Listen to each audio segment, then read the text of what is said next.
Welcome to the RVA Returners Podcast, your weekly source for all things Final Fantasy TCG. Like recording, or are we testing sound, or you been doing that this whole time? We're recording it. It sounds good. Oh, okay. I never know with you. I never know what you're doing. You're like mom making meatloaf. I never know what you're doing up there. I'm not as bad as Curtis, though. No, yeah, he just does it. Yeah, he just does it. But, I respect that. And what else I respect, Adam? Us being back once again for the next episode of the RVA Returners Podcast. I'm your host, Chris Adams. With me, as always, Adam Lane. Say hi to everybody. What's up? Hey, there it is. I'm just sitting here in my bathrobe, sipping my coffee. We're having a good morning. A lot to talk about today, guys. We got a couple, tournament results. One locally, one across the pond. Spoiler season is really starting to, kick off. Then we've got, a couple events, around our neck of the woods coming up. And then we just got like, a wish list, things that we want to, would love to see in Opus VIII, and maybe based on what we've seen already, maybe some of that will be coming true. But you know what? Let's not get ahead of ourselves. Let's not put the cart before the horse. Let's start off what we always start off with. You know what that is, Adam? Take a wild guess. You get 3 guesses, and the first 2 don't count. The news. Oh, it's the news.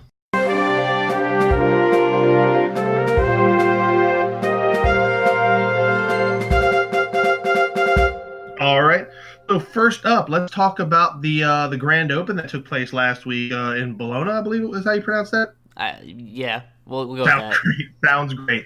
And that was won once again by the Wind Water Master himself, Mr. Robert Phillips.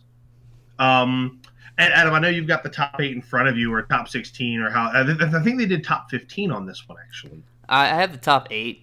That's what they posted to FFTCG. Okay. So I mean, it's a lot of your typical meta stuff. I mean, top 4 is like all meta. Water. It's a combination of water, wind, and earth, wind, and the lists are pretty much the same across both. I know. I said Robert Phillips. He's running this. He was running the same list, not the same list, but the same archetype as he was for the Wales Grand Open. And the only difference is here is there's no Cloud of Darkness. He's up to 3 Zidanes. He's up to 3 Y'shtola. I want to say everything else is still the same. Yeah, it's pretty much the same. I mean, the deck's good. Don't if it ain't broke, don't fix it. But I can see wanting 3 Y'shtola up there, because there just comes a point in the game where you've got your forwards, you drop Y'shtola, you just win. Yeah, Y'shtola. I hate that card. That card's busted. That card is busted. Yeah, it's pretty insane. But yeah, I mean, Water Wind's an insane deck. I think at this point it's pretty clear that I think it's the best deck. I do too. But it's not like other decks can't beat it, I guess. And that's kind of like the story of this, like current meta, I guess. Is like a lot of things are viable, but there's obvious good decks. So who rounded out the top 8? I'm sorry. It's so Robert Phillips was first with Water Wind, then Stefano was second with Earth Wind, Marco Grammatica third with Water Wind, Jamie Faulkner fourth with Earth Wind, Joel, I'm not mispronouncing his last name, these are like all 5th through 8, Water Lightning, Jerome Coulier, Mono Lightning, Damien, Mono Earth, and then Valerio is Scions. Nice. So, again, that's all like, obviously seeing Scions in there. The deck's really good still. And I agree with you. We can touch on that in a little bit. I agree with you. I think the Zap 6 Ramu is the way to go with that deck. Yeah, the more I play it, I think it just makes a lot of sense. It gives you like the burst power while still giving you like combat tricks. And when someone knows that you have the 7k reduction Ramu in your hand, like they have to play so much differently against Scions. Sure. It's already worse than it already is. I mean, as long as they have Alisei online, it's still the same deck. Absolutely. One thing about EU is they seem like they're still on the traditional, other than like JFB, everybody's playing like the traditional Earth Wind. No one's really playing like the Urianger with the Fire with Phoenix. And it's funny because I really feel like that's the better version. Like I don't know. I mean, I think the traditional Earth Wind is great too, and even the Earth Wind with Yuri, which we'll talk about because that made an appearance at another tournament, is pretty good. But I just feel like the build with the Phoenixes and then Noctis and I don't know. To me, that feels like the way to go, but it definitely is a little bit harder to play, and I guess more opportunity to brick because you're running 4 colors. So No, for sure. And I know we've said it before, Wind Water and Earth Wind are both, those are both really hard decks to play. Like each one has a lot of lines on at any given time. Like you literally have options like A through J, and you have to pick one. And like none of them are wrong, but some are more like approximately right, if that makes sense. No, yeah, I mean they're not easy to play at all. As you can tell from the Soldier Series event, we had new player Willie was playing the deck, and there were some legit sequencing errors that he had, and that's again, it comes with the territory. That deck takes reps, like a lot of reps to know like the ins and outs, and even then you'll probably discover something new while you're playing it. So we had that. Congratulations again to Robert Phillips going back to back Grand Opens. Seems pretty strong to me, Adam. I don't know about you, but winning two back to back big events like that. Yeah. Now this one, the size, I want to say this one only had like 44 to 45 participants as opposed to like the 120 that was at the Wales one. But still, you've got a field full of killers over there. The heavy hitters were still there. Absolutely. So it's hard. It is hard in any card game to win back to back big events like that, because you win one, people are going to be eyeballing your deck. They're going to know your deck, and they're going to be teching to beat that. And to win a second one is like just in a row is really, really impressive, like super impressive. Like that doesn't happen often. You know what I mean? Yep. And on pretty much the exact same list. Exactly. So. Exactly. Yeah, just with a couple, I think the changes he made make the deck that much better. I agree. So. But then we're going to bring it back to this side of the pond. We're not so much going in order of the news, because the other two things we're going to talk about, like the last piece of news we're going to talk about is the spoiler, because I think there's a lot to talk about there. But now we're going to talk about the Portland Petite Cup that took place last night. It was in Portland, right? Epic Games? Yeah, Oregon. It might not be exactly in Portland, but it's definitely in Oregon. Okay. Yeah, they had their Petite Cup last night. They streamed it. A lot of things to talk about there. It was won by his name is Robert. I can't remember his last name, but he went undefeated. I think his name was Ray. Ray, right? Ray, is it Ray? Okay, I thought it was Robert. I want to say his name was. Yeah. Yeah. Okay, so you're right. It is Ray. He went undefeated playing what he called cold turkey, just iced wind birds, chocobos. Yep. And it was a snow deck, so I mean, it's one of those. It was obviously really, really fast. Get out ahead, get low to the ground, and then just he went undefeated, played against a lot of things. Adam, what are your thoughts on everything as far as we'll kind of unpack this from a commentary standpoint, from like a presentation standpoint to a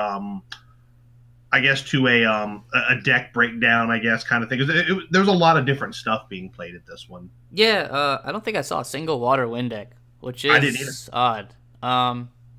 But I mean, maybe they just don't like it up there, and that's fine. I mean, the game's still at a point, like I said, where you can play a lot of things, so it's not like Absolutely. You have to play these decks. But it is odd that I didn't see any water wind. There was some earth wind, but I think the only earth wind I saw was the Uri earth wind, which again is a little odd. I mean, Sam played that deck down in Florida to some pretty good success, and I don't think the deck's bad. I just feel like the other deck's still better.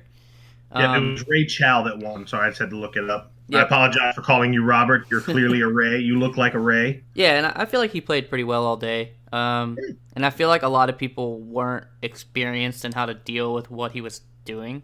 People were getting very scared and trying to match his tempo, and you can't do that against an aggro deck.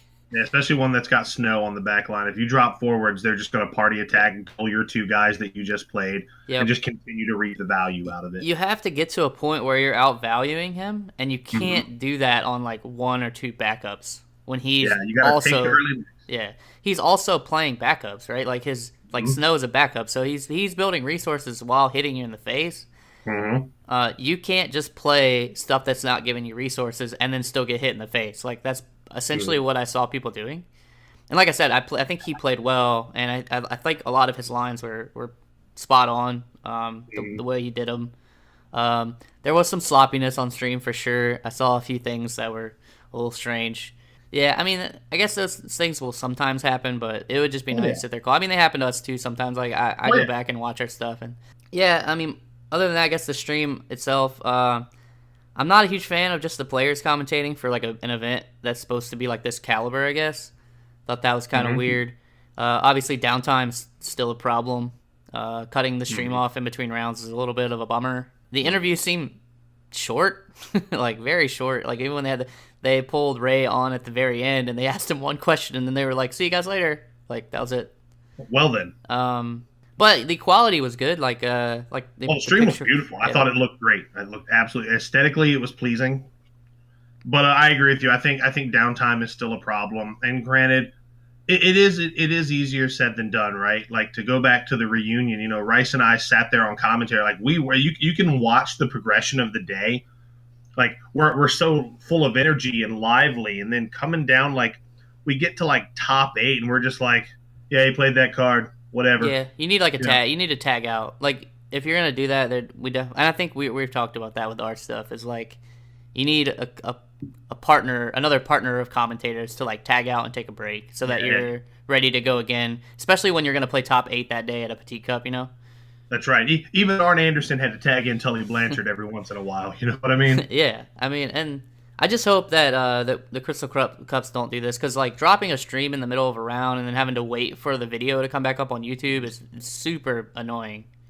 Right. And I understand they wanted to split their videos up to like already have them ready to go, but like it just breaks the action even more than having a break screen at that point.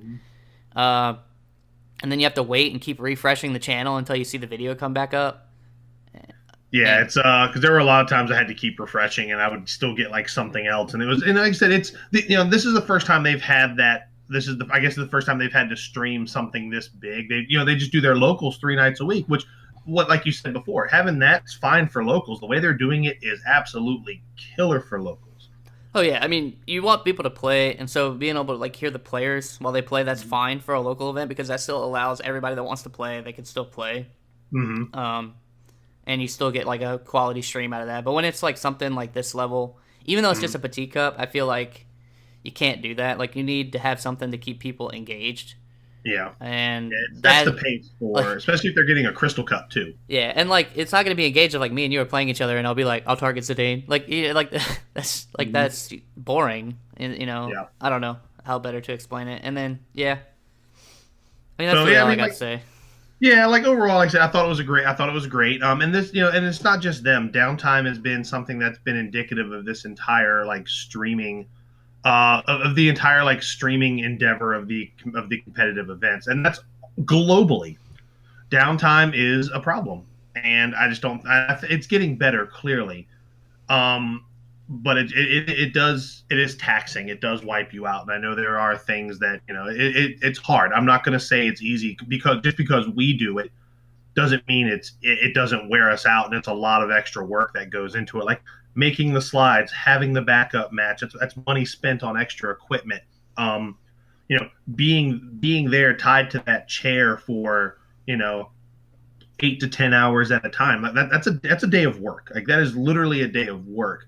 So I can get why people might not want to do it, because you do this so you don't have to work. You want to have fun. Granted, I have fun doing it, so I don't mind sitting there for 10 hours. But it's not easy, and also being able to have something to stay for that entire time is not easy. So I don't want to make it sound like we're knocking people that don't do I guess that allow the downtime to stay in these large increments. It's not easy. It's something that takes time to figure out, and you got to have some charisma behind it. You got to be able to have somebody there that can keep people engaged, if that makes sense. No, yeah, I mean, I think that we've been saying that for a while. Yeah, but overall, it was a great event. I enjoyed it. It was fun watching some neat decks. Congrats to all the top 8. Congrats to Ray for winning. I believe all of top 4 get to go to Kansas City, correct? Yeah, top 4 qualifies for the Petite Cup finals. Yep. So 8 players for the Kansas City Petite Cup have been their spots have been solidified for the circuit finals. And we've got a few more to go, because we've got New York coming up here. New York, Richmond, Arizona. Yeah, is that it? Yeah. I think. And isn't there one in Kansas City the day before? Yeah, that's like the last one. Yeah. Yep. So there's 16 more players that are going to be vying for that Nationals invite. So we'll see what happens as that unfolds. Like I said, ours is on the 23rd of February, so a little bit less than a month. I don't know. We've already we put the pre-reg up the other day. This is a nice little segue. We put the pre-reg up 2 days ago? I think it's been 3 days at this point. Okay, because I know we hit 50 on the first day. We've hit 60 now. We're almost at 70. 60? Yeah, we're almost Awesome. at 70. Awesome. And yeah, so I think we're capping the pre-reg at 120, but that still leaves us like extra spots the day of. Yeah, Dan wants to cap the pre-reg so that we don't like fill the entire store, and to still allow for people to walk in. Mm-hmm. So 120 is not like the absolute cap, but Mm-hmm. we want to cap pre-reg at 120. Yeah, and don't get it twisted. Since they've renovated that place, and it was already big, now it's even bigger. Yeah, I think we could probably fit 150 people in there, but it would be not super comfortable. Yeah, it'd be a squeeze. It would be a squeeze, but they could eat 125, 130 easily. Yeah.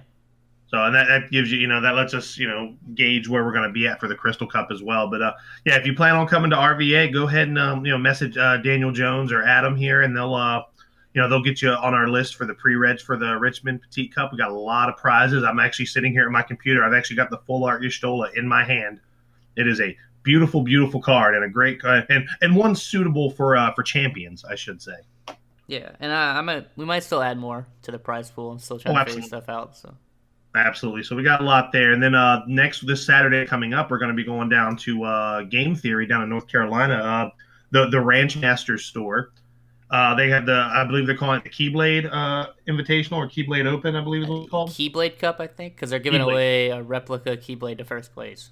Yeah, we've already got a shelf at Battlegrounds go right above Colin's title belt for that. So, we're going to try to bring that back home. But it's going to be a great event. Those guys always do great work down there. And, and it's, a few hours away for it, so it's not like it's out of our way. And, Hunter comes up and visits us, and we like going down there and hanging out with those guys, too. So it's going to be a great time. Yep. I don't think the event's going to be streamed, but it'll be a good time regardless. Yeah, I don't think there's any stream. So, a lot of fun events happening, a lot of fun events coming up. But also, the big thing that's happening right now is, Adam, it's spoiler time. It's spoiler season time. Yeah, we got our first official spoiler that's not a promo. Our first card of the week is what it was. And this is a fun one, Adam. I don't know if you have it pulled up. We can go ahead and go ahead and read it down. So it's a starter card. It's Lise. She's a 3 CP Fire 7K, Category 14, Scion of 7th Dawn. Mm-hmm. You cannot play Lise or a card named Yida while already in control of either character. Mm-hmm. And the forge other than Lise you control gain 1,000 power. If you receive 5 points of damage or more, the forge you control gain 2,000 power instead. And then she has an S Dragon Kick for S and tap. Choose a forward, deal at 8,000 damage. I think the card's good. I think the card's actually really good. Now, this is me. I'm not all lored up on Final Fantasy 14. So, Adam, who is Lise? Is Lise Yida? Are they the same person? Kinda. They're sisters. Okay. But yeah, I don't want to. We don't have to spoil the entire thing, but it's very flavorful, I guess, is what I'll say. Okay. And it does make sense without spoiling what it is. Mm-hmm. But they are sisters. So. Okay. So they're sisters. Okay. So they're not the same person. Okay. No, they're not. But okay. They are and they aren't. That's all I'll say. Okay, fair enough. That's all we need to know. Yeah. So, but as far as a card goes, I think the only downside of the card is that it's red. So I mean, I'm glad it's red, to be honest. They have to be careful of how they print Scions, right? They do. And I feel like really do. They printed this. You're not playing this in a Scion deck, right? No, you can't even really play this in Title the way this is worded, to be honest. It's true. Because you can't, even in Title, you can't play Lita and Yeesh on the same board without some janky means. I don't think there is any means in Title. There are some janky things you could do in Standard to get them both out, but it requires usually your opponent to control one or the other, and it's probably just not going to happen. And then you have to steal it. Yeah. Because just as clarification, cards like X-Death and Phoenix do play the card, so that's illegal. You'd have to do things where they're already out, where you'd have to Shuyin Elise while you control the Yida or something like that. So good luck doing that. Yeah, if you can get that off, go ahead. You've heard it. There might be another interaction that I'm not thinking of. Oh, you could probably blank Elise and then play. You could play Yuri, I guess, if you wanted to, and you could blank her and then play Yida. You could do that, I guess. That's just exhausting. But it's probably just not worth it. No. But her second ability is worded pretty terribly, honestly. So just for clarification, at 5 damage, she does buff herself. Yes. That has been confirmed by Kageyama. Yep. I know we were like arguing back and forth over it. It's the wording is pretty poor, I think. But now that I get it, I mean, I think it makes her a lot better. She's a pretty good Phoenix target. I mean, she's got to be maybe the best fire Phoenix target. Like, it's her or Vivi, right? Yeah. And then her S is cheap, and it makes you want to run multiple copies. Like it's it's only just water S, and it's water kick, but cheaper, does more damage, and it doesn't dull. Yep. So I mean, other than I know I'm gonna sound kind of like a dick, I guess, but I don't like that it's called Dragon Kick. I feel like they should have picked a better move. But I think it's fine. Like, I'm not gonna I wouldn't like fight to the death over that. No, so you're not gonna get RB on the horn and be like, yo, lore boy here. Yeah, I mean, Dragon Kick is a monk move, and she's a monk, so it makes sense. But other than it's just a weird choice of move. That's all. Yeah. But I think it's fine. I think overall the card's good. And this kind of I was actually thinking about this morning. I don't like, and maybe this can kind of segue into like what we're one of the things we're going to talk about primarily. I don't know how I feel about. I guess it's a mixed bag. Two of these fire cards, the two cards that have been spoiled, have both been fire cards. And this was three cards have all been fire. What was that? What was the other one? Cloud, Bahamut, and Lise. Oh yeah, Bahamut as well. Yeah, so they've all been fire cards, with the exception of Bahamut, and you started seeing a lot of that in this set too. They really want fire to be like on the ropes before their cards start getting good. Like at 5 points of damage, this card's a monster. At 5 points of damage, Cloud is a monster.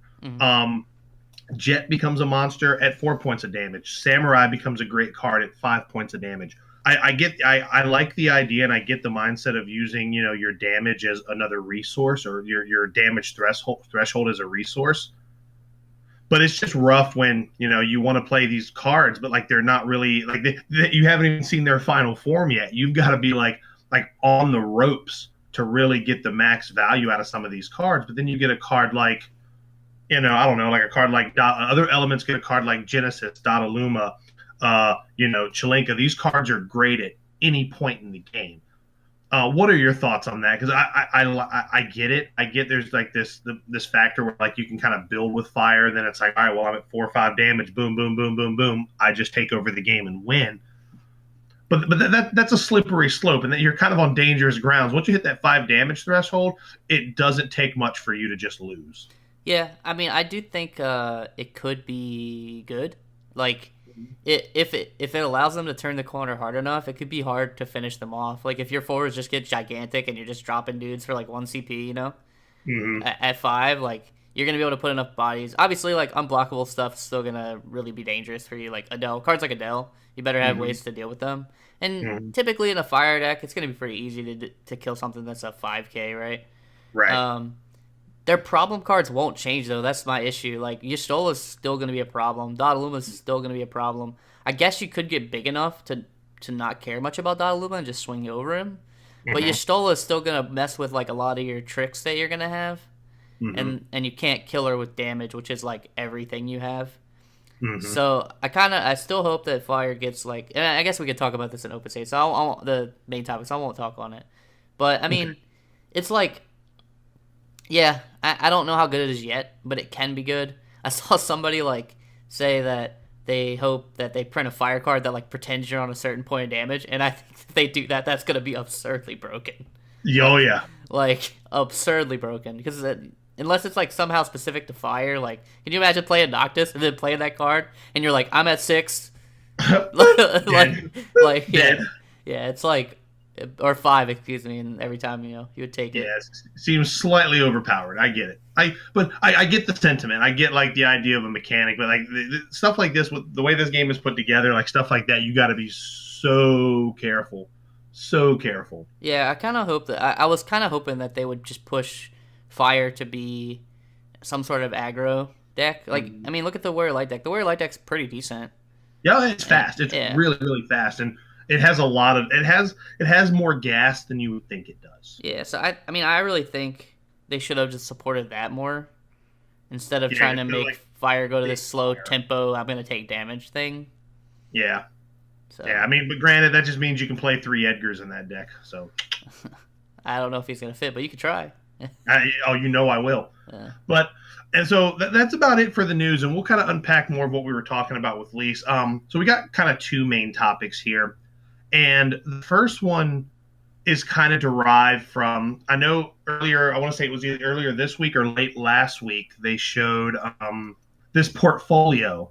And they did it before, like the Art of Tactics Advanced 2 that they used for the trading card game. Yeah, and they did it for Final Fantasy 2 also. They did it for their Final Fantasy 2 cards. Yeah. Yeah. Yeah, so I thought, and that's really neat. Like, people really like, the artwork is one of the things that really get people into the game. Like, for me, the Yamano art is just, for me, the Yamano art is indicative of Final Fantasy. When I think Final Fantasy, I think the Yamano art, because it has this whimsicalness. Everything seems very organic. It screams high fantasy to me, and I like that. I think it's absolutely great. So, reason we're bringing this up is A, I think the art's beautiful, but B, how great would it be? This is all art that they've used for the trading card game. At least these 2 portfolios that they've shown. Why is something like this not on the table? Like again, I know we use comparisons to Magic and other card games, but other card games will put out these collector sets of like 10 to 12 cards that are unique to that set. Why can't they take that portfolio, give us category like full art foil sets, similar to like from the Vault and Magic, where you take these cards that already exist, but now you've slapped a new paint job on them. And you could charge, like I'm telling you, if they took that Tactics Advanced 2 portfolio, give me a full art foil Luso, Adele, Alua, Sid of Clan Gully, Mateus. Trying to think of what else is in that portfolio. Lezaford. Yeah, any of the art that has like the little text bubbles. Ewan, Mont Blanc. Not Mateus. Yeah, Ewan, Mont Blanc. Anything that has that artwork on it, give us full art foils, put it in a collector's package, charge me $50 or $60 for it. Because guess what? I'd snap by 3 of them. And then do that with other artists. Imagine if there was a Final Fantasy VI, like a mono collector's foil set. Full art Sabins, full art Locks, full art Nanner Sids. These are the kind of things, like, you want to make money. You want to put out, maybe there's like contracts with the artists or something like that. I don't know. I was going to bring that up. I think that could be a problem just because I don't know their deals with these artists, and I feel like it probably is pretty specific to keeping it on certain cards and using the art that they have, and it might cost them more money to do something like that. I agree they'll make money. I don't deny that at all. I also think the only other issue I would have with it, I would snap by them too, right? Like, the market is obviously like us at that point, right? Yep. But I think I would rather them put more money into getting more people playing the game than spending more money, like, doing that so that the people that are already playing just spend more money. And that's fine. I mean, because like you said, it's an aesthetic thing, right? Like, we're paying for cards we already have. They just look cooler to us. And I mean, that's like free dollars, basically. But the only thing is, like, I would rather them spend more money to advertise the game more, right? To make the audience more broad, and then do something like this where they'll make even more money off it anyways, Well, because also that'll make stuff like that would make fantastic prizes at an event. Like, if you win, you get this Tactics Advanced 2 or this Final Fantasy 2 full art foil set. You know what I mean? Oh yeah, no doubt. Like, I don't think it's a bad idea at all. Like, I would love those cards. Full art Alua, like, yeah, sign me up. Yeah, absolutely, 100%. Give me full art 6 cards, full art. Because even like the Final Fantasy 2 artwork from Opus VIII, that's all beautiful artwork. I would love to see that foiled without the borders of the card. Like, I think that'd be absolutely neat, and I think they could really get a lot of mileage off of that. But again, I'm sure there's a lot of behind the scenes logistics to it. But the reason I brought that up is I think it would be just a neat way to have some more because I think what happens is everybody we kind of touched on this a little bit last week. When the sets come out, people buy their box or their case or whatever, and then they don't buy anything else until the next set. But if you put like these supplemental products out, that's a way to get people to continue to buy product. Yes, I realize you're also making more product, but you're giving people a reason to continue to buy things. And I think that's when you have a card game, when you have something like this that you collect, you've got to give things for people to collect. Yeah, Like, not to open up old wounds, but draft does that too. yeah, that's what I'm saying. That's why I brought it up because and I'm really glad you said that because that's why I brought it up because there are still people that are still firmly in the sand on the whole draft thing, and we don't want to get into that. But by doing things like this, it allows you to make money without like the divide. Right? Yeah. I mean, no one would be mad if they did this. Correct. Nobody would be mad. And I agree with you. Draft, getting people to buy more packs for draft sets and things like that. And you could even sell, like you see these cards in like the blister packs or whatever at like big box stores. Magic does it too. They'll put 3 packs of something in a blister pack and say, all right, here's a draft set of this set. Boom. There's no reason they couldn't sell a 6-pack of Final Fantasy packs, and boom, here's a draft set. You know what I mean? Yeah. It would be kind of nice now that they've upped it to 6 packs actually to do that. Yeah, that's what I'm saying. I think there's a lot they can do, like getting supplemental products in different avenues. I think it's inevitable. But just seeing, like, when I saw that full art, and I think someone mocked up in one of our chats mocked up what a full art Alua would look like, and that's really what brought this to mind because I would just love, like, I don't play Luso, I don't really play Adele, but I would love to have those cards like sitting in whatever package they come in, and it's like, boom, here you go. This is a neat little, and it lets people really enjoy the art from the artists in this game too, because that's one of the big things. People who play card games love the art. Like in Versus, I loved the Cully Hammer art, the Ed McGuinness art, like what was another Andrew Robinson art. Like I love the Alex Ross. Alex Ross cards were always. That's what I'm saying. And we have that avenue in this game. Why can't they put out full arts of this stuff? And that's what I'm saying. Like it's that's something I want people, like, in the comments on YouTube, or when we post this in any of the pages, sound off in the comments. Let us know what you think of something like this. Let us know what you would like to see as far as like a supplemental product, similar, like they've kind of done that similarly with the 2-player starter set, the dual deck essentially. That's like the first step towards things like this, and I think more products like that is just nothing but a plus for everybody. But now that we've said that, let's get into our main topic. And I know this is something we like to do, especially once we kind of do this a couple times before the next set drops. We kind of we have our wish list, then we do our early impressions, then we kind of review the set. So Adam, today is the day. Wish list. You got your lamp. You're rubbing it. The Final Fantasy genie's about to pop out. Let's talk wish lists for each element, like we normally do. And I think it's the best place to start, and because we kind of touched on it a little bit with Lise. Let's talk about fire first. What is your wish list for fire in Opus VIII? I think I kind of touched on it earlier. They need a card that breaks. That's not special. Like, I don't care how situational it is. Something. And I don't even care if it says exactly cost 3. Like, they need a card that breaks your Stola. Yep. Like, or maybe like backup destruction would be nice too. In case, like, if fire kind of gets really good, they need to have an answer to Minwoo, because if it ever gets really good and ping is like the way it's getting good, then Minwoo's still gonna like hose them pretty bad. So, but it seems like they're going in a direction where it's not gonna be ping. It's gonna be like, my guys are bigger than your guys. So they need a card that can break a character of cost 3. Yeah, 3 or less, or however they. I mean, my idea. I don't know if people saw the Cactuar correspondence from probably like a month or 2 ago at this point. But I was like, they should print an Irvin forward. I don't give a crap what his power is. Like, he could be like VV level, like 3 CP, 4K or whatever. And when he comes into play, you choose a forward, and if the cards in their hand are equal to or less than the cost of that forward, he breaks it. So it's situational. It doesn't always work. They have a response. They can try to save their Yustola if they can get their cards down to 2. But otherwise, he breaks it. Or Yustola can just cancel it, and that's what you want to do anyway. Right. So, like, because you're targeting her. Like, you don't care. 100%. Yeah. And I feel like that's a fair ability. I don't know. On a body that's not going to be big. Yeah, like, I agree with that 100%. I think that's what fire needs. So, I mean, other than that, I guess maybe like a summon that's not burn damage, like, or some kind of new mechanic with fire, because like ping is the worst form of removal in the game. It just is. And they already have set this precedence for like, okay, if it's going to deal 8k, it has to be a 4 CP.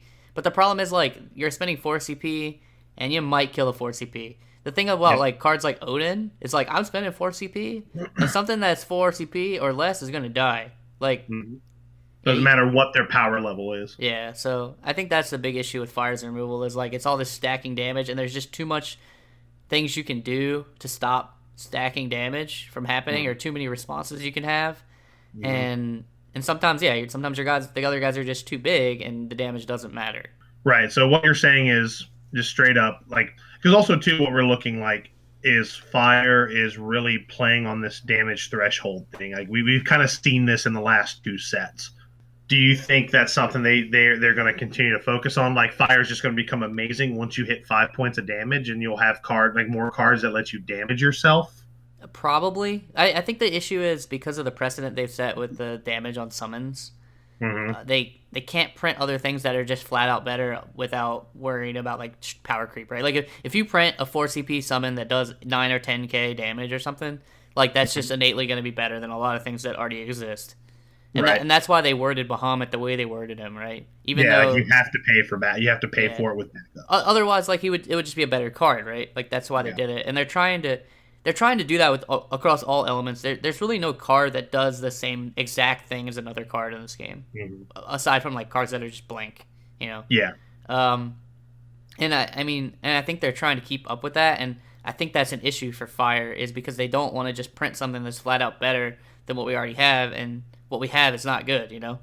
Like, no, that makes perfect sense. So, and I get it. It's a slippery slope when you start letting the red deck become, like, a lot more powerful. And I get that. That's indicative across every card game that's color based. Red is always like that super hyper aggro, and if they just get one more thing, they could just end up being the best element in the game. Yeah, I mean, I do think they're decent right now. I think they should have nurtured, like, the aggro more.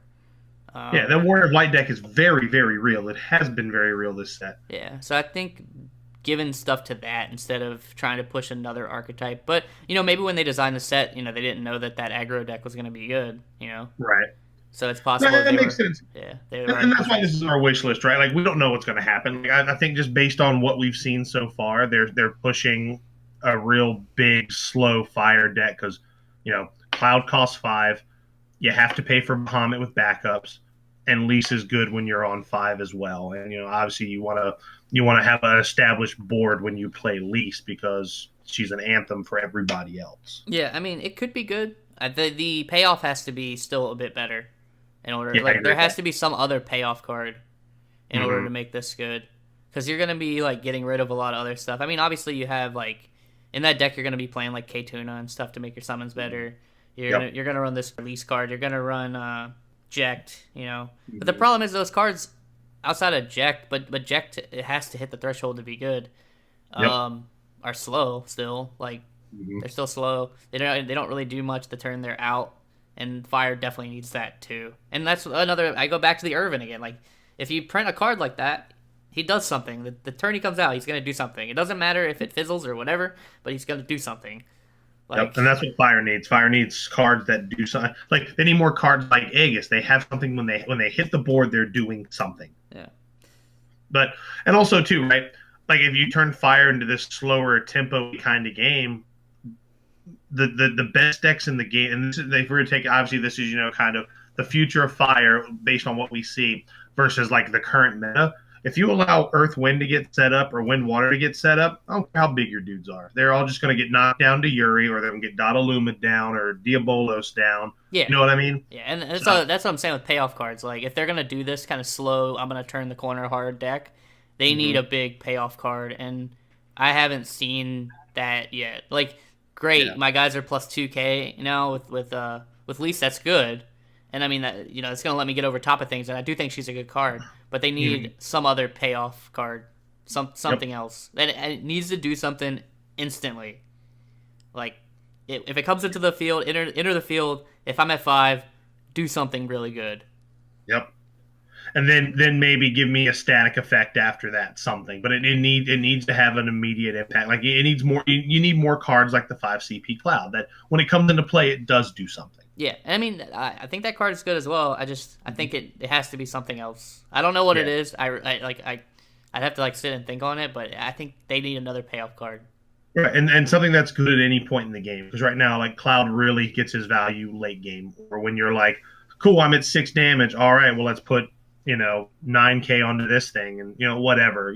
Like you need something that you can play like early in the game and feel like you've established your presence, if that makes sense. Yep. So that's fire, and I agree with all of that. I think that's kind of why we started with them, because we were touching on that with Lise. Now let's move on to Earth.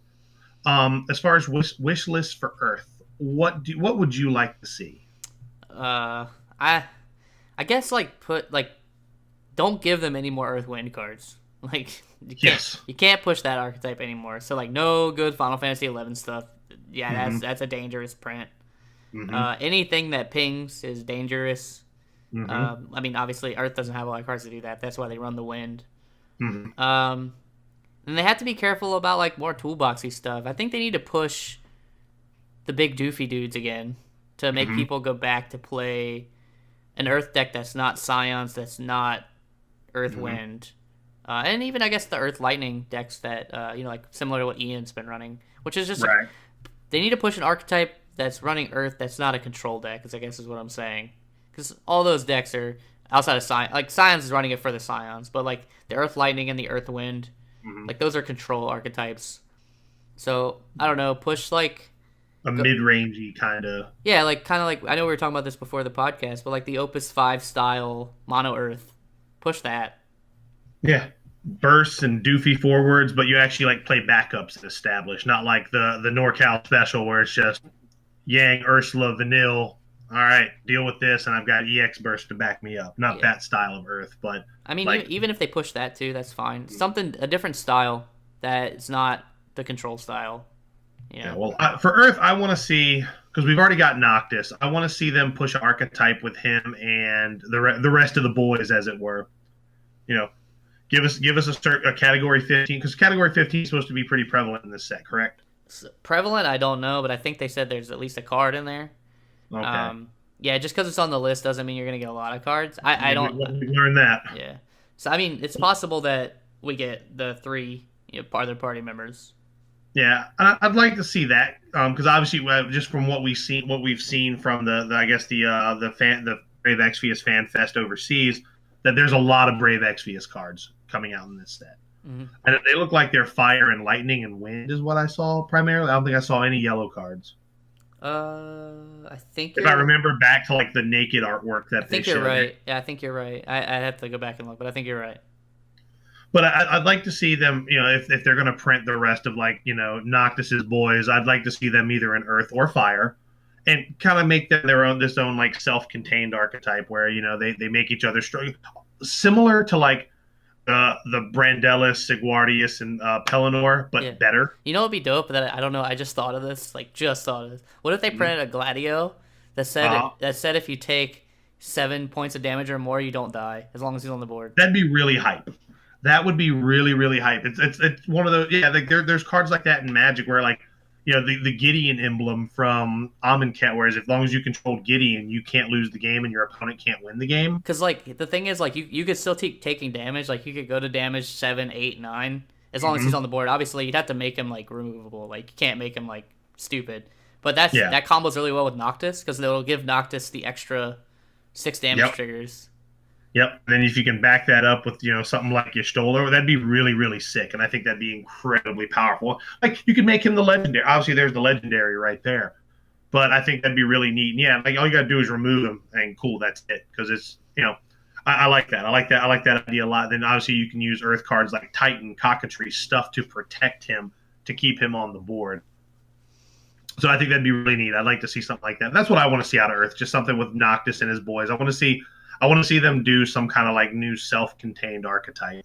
Yeah, I mean that's cool too. I guess what I'm saying is like I want to see Earth cards that don't go in Earth Wind or like a control style deck, like a deck that doesn't run 11 cards in Shantoto, essentially. Yeah.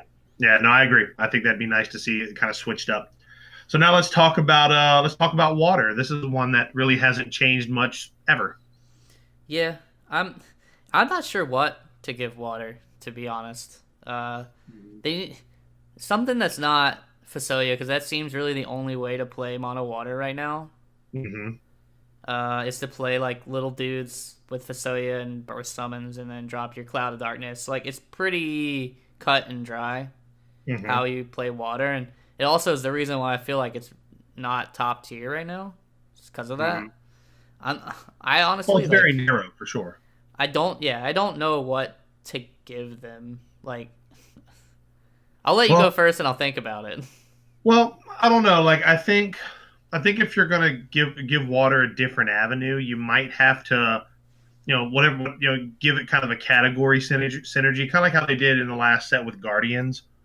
But you have to make it like playable enough that it's gonna like deter people to not play like mono water Fasolia. Like it's like we've said in the past. Like you gotta, if you're gonna print new cards, you've got to give me a reason to play them over the old cards. And I think that's kind of where mono water struggled. Like their legendaries in this last set were not great. Titus was not a good card. Yeah, he's still not a good card. I don't even remember what their other legendary was. Crap. Hold on. Oh, it was Agrius. Agrius, yeah. So, I don't know. Like, I felt like, every time they print these new water cards, that like you want them to be good, but then they just hold them back and make them pretty unplayable. Like, there's no reason that I shouldn't be playing. Give me a reason to not play Layla Viking. Give me a reason to not play. Well, you're never gonna not play Cloud of Darkness, but give me a reason not to play Ephemeral Summoner and all the Famfrits and all. Like, give me a reason why I shouldn't play them, and that's. I think that's kind of where water is. I have nothing specific in mind, but they need to bring something different or unique to the table that make people want to play it and give it again another self-contained synergy. And I want them to be like, this could be playable just from a different avenue as opposed to just the typical mono water Fasolia or mono water monsters. And I think that's still a super playable deck. I mean, there's a lot of monster hate out there, especially if monsters become prevalent. Sin just becomes the best card in the game. Yeah, it's also hard. It's hard to play a deck that doesn't have summons in it right now. Summons are just too swingy. And then, I mean, on top of that, it's hard to print water summons, right? Because Yuna exists. Yeah. Like, Yuna's a card, and so they have to be like really careful about what water summons they print. And I feel like literally the last two sets we've gotten like 2 Leviathans, like and Siren, like that's it. Yep. So I don't know, and we're gonna get another Leviathan that just seems to be what they want to do. Oh yeah. Every set. But like, I don't know how you push it. Maybe I'd like a reason to play 5 CP Cecil again. Yes, that's a good call. 100%. I don't know what that reason would be, and the problem is you'd have to somehow get around Diabolos because he costs 5. But like, I'd like a reason to play him again somehow. Yeah. Yeah, I agree. Yeah, like let me play Cecil, Beatrix, and Steiner. Like, I want to play that again. Exactly. The good old days, as they call it. Yeah. All right, so that's water. Water's still kind of up in the air. We really don't know what we want out of that. Now let's talk about lightning. Lightning's kind of in an awkward place right now. You don't know what to. I see people that are like they're pretty hell bent on playing Noelle. They're like, oh, Sid Previa is the way to go. Do we really need the full Al Sid package anymore? Like, there's so many different. Like, Lightning's identity is kind of, I don't know. Like, it's kind of. What am I trying to say here? It's kind of in a weird spot. Yeah, I think I don't know if it's super strong now. I think it's decent. Like, you're still seeing it. I think Lightning's identity right now is Sid Previa. Like, I'm gonna ramp, and then I think the Ramus are probably the way to go. Yep, Zapped and Ramus, I think, are great cards right now. And then you're still playing Alcid because you still have to threaten it, even though it's like not as good. You still need to force your opponent to play around it. So I still think it's good enough for that. But you could probably run 2 and a Gramus and be fine. But yeah, I mean, you're still gonna have situations where you really wished you had it and you don't, or you're gonna play it and your opponent's gonna blow you up for playing it. Yep. And obviously the 1 CP Ramses seeing play in pretty much every mono Lightning list you see, because that card's insane to me. Yeah, I'd say it's probably like 50-50 on whether you see it or not. It's definitely a decent card. But I mean, I think Alua's a card. It's in every 100% every Lightning list. I think Adea's in like still pretty much every Lightning list. Sid Previa is in pretty much every Lightning list, which then comes with the 3 CP like tutors that they're people want to put in to get value out of him. Yep. So I think there's things there. Again, I'm not really sure like what to give them because we're getting to the point. I mean, this is set 8, right? Like, you know what's crazy is like I almost want to say give them another good Alcid target. Yeah. And if you had asked me that like 4 sets ago, I would have told you were crazy. Like, yeah. Well, maybe because like I said a little while ago, I know some of the Brave Exvius cards are in Lightning. Maybe there's a good 3-drop in there that has like a nice little effect that pings and dulls something or breaks something that's damaged or something silly, something that would be like, oh wow, Alcid into that seems really insanely good. Yeah, you know what I mean? The best Alcid targets right now are Alua, and she doesn't do damage. Mm-hmm. And so 6K is like, what are you killing? Like Porum and Layla Viking. Like you're not killing too much else. And then Rigedia, like he's the other one. I don't even think Onion Knight might be third behind those two, in my opinion. Which is wild, considering like 2 sets ago it was like, yep, Onion Knight's number 1. Yeah, I mean Onion Knight was always like best buds, right? Like you just kind of stacked and you're gonna kill something. But when like smaller stuff started to become a thing, like Layla Viking, like Rigedia, having the Dole on the Rigedia is better, I think. And being able to play Rigedia by himself is better than playing a raw Onion Knight. Yeah, no, I agree with that. So, maybe get now that I think about it, like push that harder, push Wind Lightning harder. Mm-hmm. I don't want wind cards from it, but like push lightning cards more toward that archetype would be cool. Yeah, and it's actually quite the segue. What do we think Wind needs for this next set? Absolutely nothing. Correct. Absolutely nothing. Like if they get another good card, it's gonna be a problem. Like it doesn't even have to be that good for it to be a problem, to be honest. Like they already have enough good cards. Like they already have Diabolos, they already have Y'shtola, they have Chelinka and Yuri now. Yuri might as well be a wind card. I mean, Al Honolim's pretty nutty as 2 CP. It's like payoff for playing that package. Yep. They have the best backup destruction in Archer, probably. I mean, you could argue maybe Hackathon's a little better, but Archer's a 2 CP backup that I can forget about and play it and then use it whenever I want. Yep. I mean, they just have like pretty insane stuff. I mean, if they want to push some archetype that like to push you to play something else in Wind, I think that'd be fine. But they gotta be really careful with that. Yeah, because if it gels at all with the Crystal Chronicle package, you're in trouble. It was just funny. I got to think about like a couple sets ago. We were like, oh man, just give Wind like a decent piece of removal with no like downside or they can't have that now. Yeah, they can't. No, they cannot. Yeah, they cannot have that now. Diabolos already kind of gave them that, but now if they just have like a Chaos Walker that's not Chaos Walker, I think Wind would just be too powerful. Yeah, they honestly they can't have it now. They're too strong right now. And yeah, it turns out Opus 5 was kind of like the beginning. All these power creep legends was for Wind was just the beginning, and then Opus 6 came, and then not really a whole lot was added there. Then Opus 7 was just like, nope. Yeah, I mean, they could print something that shares names with the power cards. Yeah, sure. You could do that. Like if you print if you want to print another Y'shtola that does something different for a different archetype, you could do that. Absolutely. Yeah, I don't know. Maybe somehow push Firewind or something, but you have to be careful about that too because it can't be Crystal Chronicles. Like yeah. So well, maybe that's again going back to Brave Exvius. I saw there were Fire and there were Wind cards. Maybe that's the.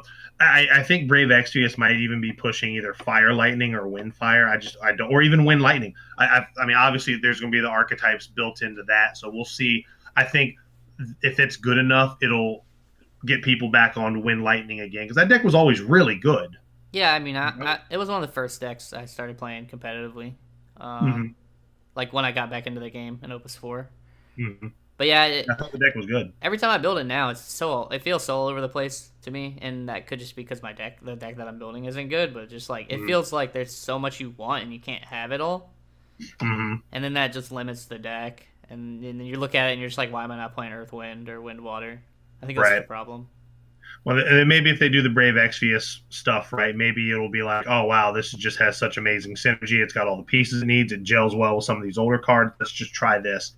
So, and that'll get people away from like the Crystal Chronicle stuff. It'll, maybe get people to play different Lightning cards, or maybe just a completely different Wind Lightning build, or even Fire Lightning. If the Crystal Chronicle, if the Brave Exvius stuff is good enough, maybe that Gilgamesh deck becomes another very real thing again. you know? Yeah. So, I mean, so that's all the main elements. What do you think as far as light and dark Oh, goes? Like for light, we didn't talk about ice. we didn't talk about ice. Oh shit, I've completely written them off. Yeah, yeah, ice. I don't think we talked about ice. No, we did not. We did not talk about ice. Yeah, you're right. So ice. I think, I think it's time. I think we need more Final Fantasy VI cards. Yeah, I agree. Yeah. I think those cards are still there, but they've definitely lost a lot of their shine. Like they're not what they used to be. Yeah, I don't know. I think yeah, it has to be something that's like not Setzer, not Lock, and not Celis. Yeah, Just give it anything that's not those three. I just don't know what they're gonna give you in ice. That's the problem. and obviously they can't really discard. I guess a new Umaru could be fine. That'd be fun. Yeah, I mean that's really the only thing I can think of, or unless they want to do some other character as like a backup or something. Mm-hmm. That's good. And I think they need to get back to their roots. And like obviously, I think discard needs to just chill for a little bit. But I think maybe some more dull and freeze, like really play to like the Ultimecias and stuff like that. Like I think having I don't think they need any more like top end stuff because Ice's top end is very very powerful. Mm-hmm. I think they need more of those like those early game cards. They need some some different backups. Something they need something to kind of establish that board presence before just going like, all right, well here's 5 backups and here's Sephiroth. You know what I mean? Like I feel like they just go backups bomb, and that's kind of where they're at right now. Yeah, I'd like to see another. I mean, and this could be bad. Like I'm not sure. I'm not the ones testing the game, but I'd like to see another something similar to Renault in Time Age. Push that archetype, because obviously you got these big dudes you want to flash in and out. I don't know. Another card for that might be fine. Yeah, maybe even if it's like a summon that blinks, whatever. They got to be careful with instant speed blinking. That could be dangerous. Well, unless they have it set kind of like how Neo Bahamut is, where you can only play it on your turn. Oh, then that would probably be fine. Yeah, it feels like only during your main phase or something. Because if you're allowed to block and then blink, that might get... Yeah, that's pretty unfair. Yeah. Yeah, I'll blink my Renoa, blink that Nidhogg, get fucked. The only reason that that Riku is fair is because it's an S. Because otherwise that ability would be really, really good. No, I agree with that. I agree with that 100%. So yeah, I think Ice just needs more... They need more kind of early to mid game cards because, like I said, it's all just bombs and backups. So we'll see. And I'd like to see the 6 package kind of come back because that would really make my day. And that's a bias thing, but we'll see. I think that's a pretty fair statement. I think I've been saying that since last set. That I think it's time to print more 6 cards that work in standard, and then print some 6 summons that were in title. That's really what they need. Some 6. That's really all I want. Nothing else I've said matters. We need some summons for 6 and maybe another backup or 2, so 6 title can actually be playable. There's that. But then I guess lastly we'll talk about what do we need for Light to stop playing Yuri. I'm not even going to ask what do they need for Light to stop playing Yuri. There's nothing they can print. I don't think. I don't see it. I think from Light and Dark, maybe just print another set of Light and Dark summons would be cool. Yeah, I agree with that. I agree with that 100%. Yeah, because, I mean, something would be nice from there. Because, I think take a break from printing, the Yuris and the Camelons and print a list. There is a Rain that is a Light card in the set. Yeah, I mean, we know, I think there's a Dark card they showed, too. It's the main bad guy or whatever. Yep. So they're going to have to do something really good to be playable. That's all I'm saying. Maybe they fit the archetype they're pushing, and that would be fine. If you're playing that deck, you would play them. But I just don't see generically anything being better than Yuri. Or even Gaudes or Camelot, you know what I mean? Probably not, yeah. Because even though Yuri's powerful, I can still find reasons to play. Obviously, you can still play Fusoya. You can still find reasons to play the Light Zidane in the right deck because I think the card is still really, really good. But nothing is going to top those. Maybe you get cute and do a Race Velgar to just stop all the recursion, but for the most part, you're not putting all of your eggs into that basket. Yeah. Whereas the rest of these cards are they're cornerstones of the archetype that you're playing. I mean, you're running 3 Yuris, and that's a light card. So I mean, other than Fasoya, I can't think of another card you'd want to do that with. Even Cam, but Cam is really searchable. So Yeah, you're only running one Cam. Like I think the only other the only dark card you're running multiples of is you're typically running a couple Nidhogg's or you're running like a couple Galdes. Yeah, I think Galdus is the big one. The only reason you're running 2 Nidhogg's is because you're playing. I think you're kind of greedy right now if you're playing 2 Nidhogg's. But 100%.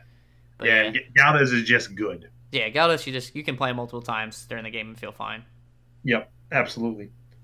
But yeah, I mean that's kind of what we don't know. It's still very early in the set. We've only seen 3 cards, and when I say 3 cards, we've only seen 3 actual like printed cards. We've seen like art, but we don't know what they do.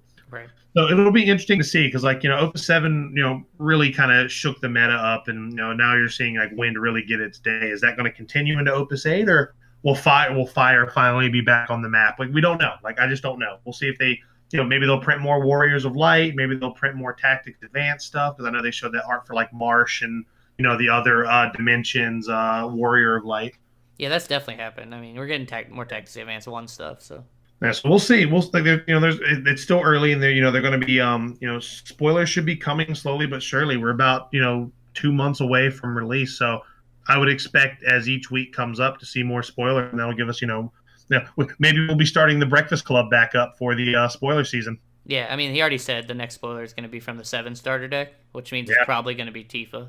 So. Yeah, so we'll see where that goes. But other than that, Adam, any parting thoughts? I've got nothing. No. This has been a nice lighthearted Sunday. Yeah, pretty good.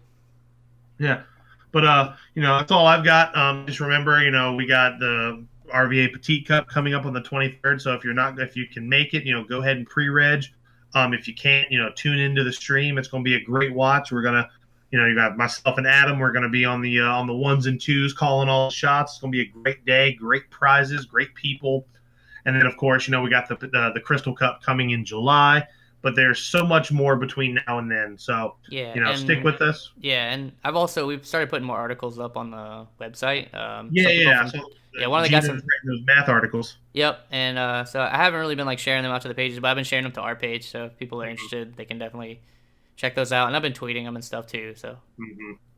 Yeah, I've got 2 videos I'm actually going to record this week. I was supposed to do it last week, but I just got caught up. That's what happens when you take a visit to Raccoon City for Resident Evil. You just get caught up.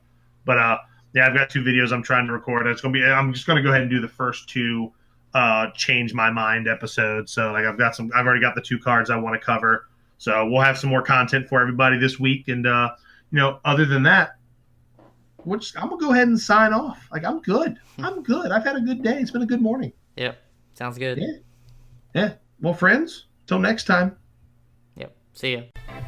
Hey, everybody. Thanks for listening once again to the RVA Returners podcast. If you like this content and you want to hear more, check us out on YouTube at RVA Returners, and make sure you follow us on SoundCloud and check us out on Google Play and iTunes.